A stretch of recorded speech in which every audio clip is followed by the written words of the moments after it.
Professor Marcus, we are here today because we do face that perfect storm. Some of us might characterize it more like a bomb in a china shop, not a bull. And as Senator Hawley indicated, there are precedents here, not only the atomic warfare era, but also the genome project, the research on genetics, where there was international cooperation as a result. And we want to avoid those past mistakes, as I indicated in my opening statement, that were committed on social media. That is precisely the reason we are here today. ChatGPT makes mistakes. All AI does. And it can be a convincing liar, what people call hallucinations. That might be an innocent problem in the opening of a Judiciary Subcommittee hearing where a voice is impersonated, mine in this instance, or quotes from research papers that don't exist, but ChatGPT and Bard are willing to answer questions about life or death matters, for example, drug interactions. And those kinds of mistakes can be deeply damaging. I'm interested in how we can have reliable information about the accuracy and trustworthiness of these models and how we can create competition and consumer disclosures that reward greater accuracy. The National Institutes of Standards and Technology actually already has an AI accuracy test, the face recognition vendor test. It doesn't solve for all the issues with facial recognition, but the scorecard does provide useful information about the capabilities and flaws of these systems. So there's work on models to assure accuracy and integrity. My question, let me begin with you, Mr. Altman, is should we consider independent testing labs to provide scorecards and nutrition labels, or the equivalent of nutrition labels, packaging that indicates to people whether or not the content can be trusted, what the ingredients are, and what the garbage going in may be, because it could result in garbage going out? Yeah, I think that's a great idea. I think that companies should put their own sort of, here are the results of our test of our model before we release it. Here's where it has weaknesses, here's where it has strengths, but also independent audits for that are very important. These models are getting more accurate over time. This is, as we have, I think, said as loudly as anyone, this technology is in its early stages. It definitely still makes mistakes. We find that users are pretty sophisticated and understand where the mistakes are that they need, or likely to be, that they need to be responsible for verifying what the models say, that they go off and check it. I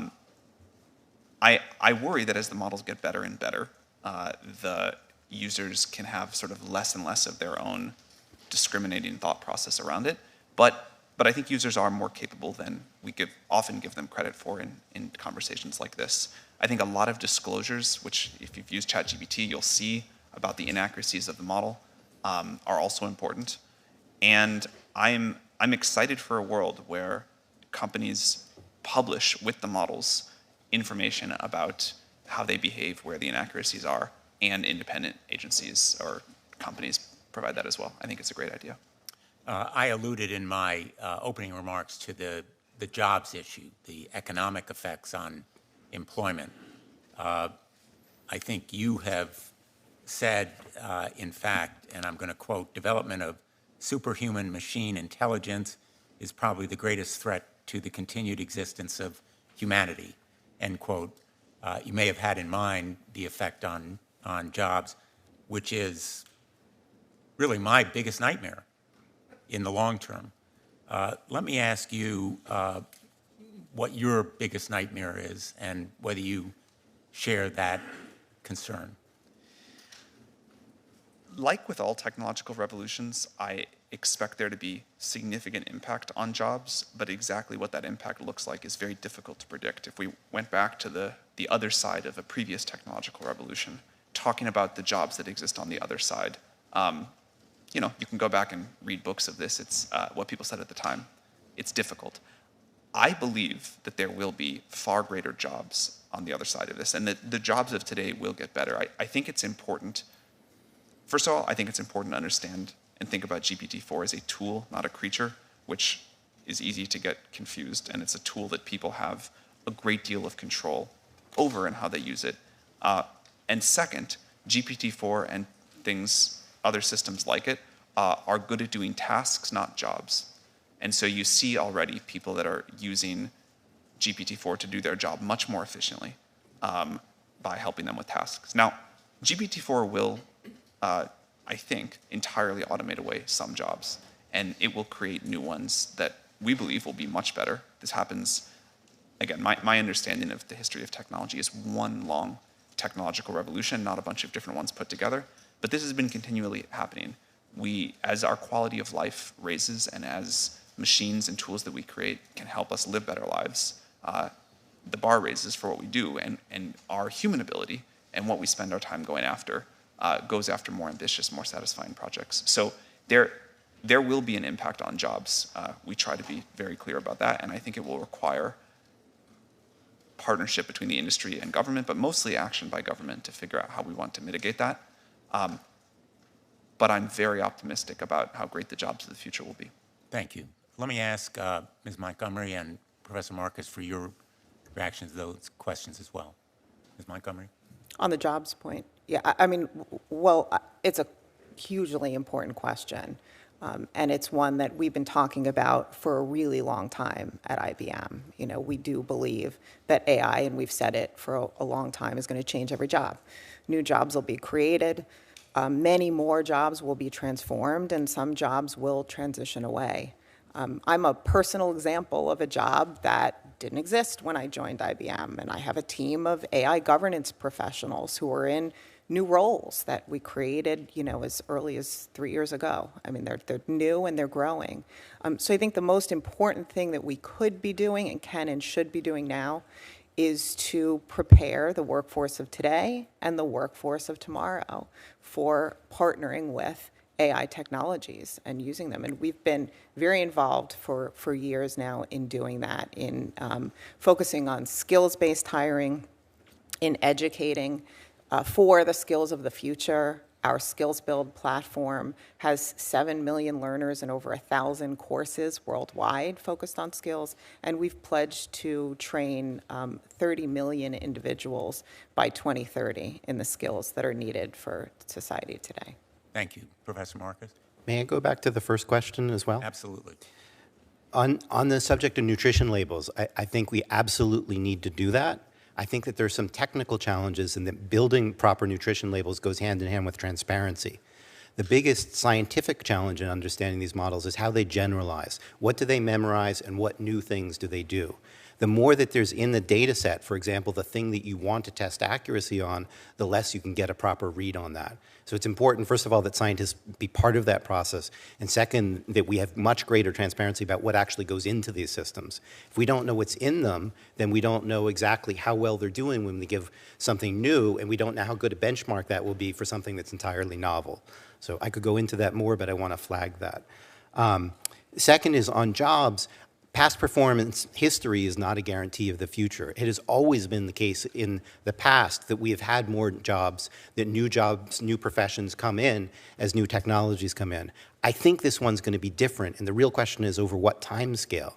Is it going to be 10 years? Is it going to be 100 years? And I don't think anybody knows the answer to that question.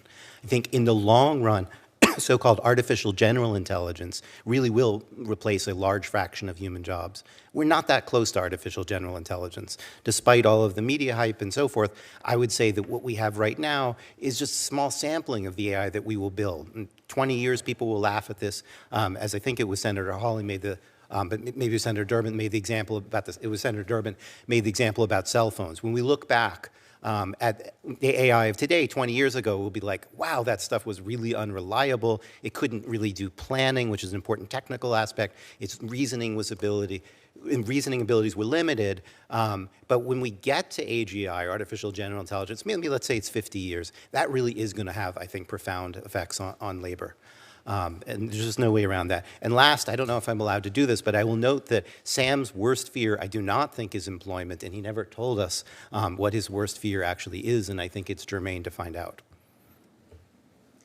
Thank you.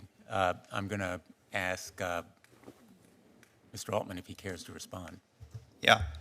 Look, we have tried to be very clear about the magnitude of the risks here.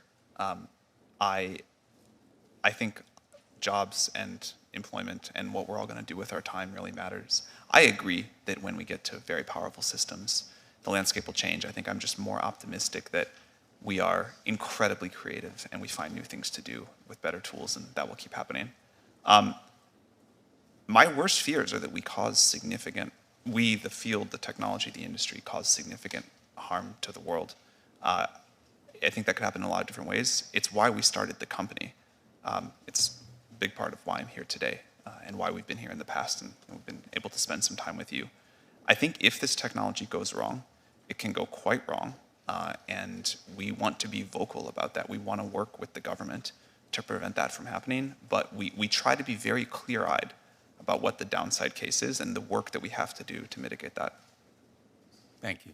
And our hope is that the rest of the industry will follow the example that you and IBM, Ms. Montgomery, have set by coming today and meeting with us, as you have done privately, in helping to guide what we're going to do so that we can target the harms and avoid unintended consequences to the good. Thank you.